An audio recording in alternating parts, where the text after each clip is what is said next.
रथसप्तमीच्या दिवशी आपल्याला रथाची पूजा नमस्कार काढून त्याची सर्वांना. विधिवत पूजा करायची आजची असते. माहिती रथसप्तमीबद्दल आहे.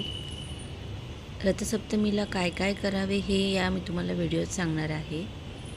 आपल्याला सर्वप्रथम तुळशीजवळ एक रथाची प्रतिमा काढायची आहे. रथाची प्रतिमा का काढायची आहे?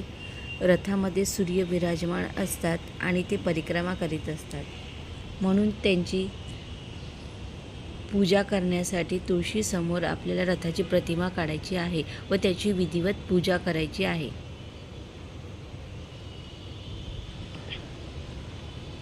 एरवी बाया दूध उतू जाऊ म्हणून हळहळ व्यक्त करतात, पण आजच्या दिवशी आवर्जून बाया दूध उतू घालतात.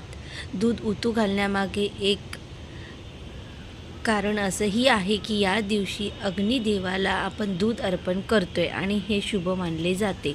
जेव्हा दूध उतू जातं ते सुगड अशा दिशेने ठेवावं झुकतं करून की जेणेकरून दूध हे उत्तर दिशेला किंवा पूर्व दिशेला सांडेल आणि जे राहिलेलं दूध आहे ते आपण प्रसाद म्हणून ग्रहण करावा.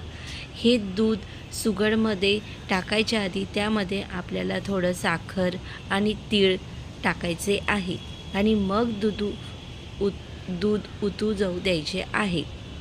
हे करणं फार चांगलं असतं.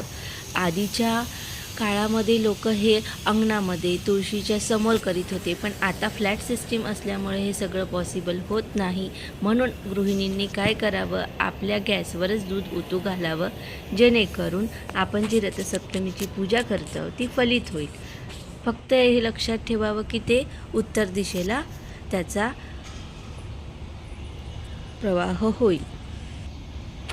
त्यानंतर तसेच रथसप्तमीच्या दिवशी सूर्याची प्रतिमा काढून त्याच्यासमोर 7 प्रकारचे वेगवेगळे धान्य सुगडमध्ये ठेवून त्याला पूजायचं असतं.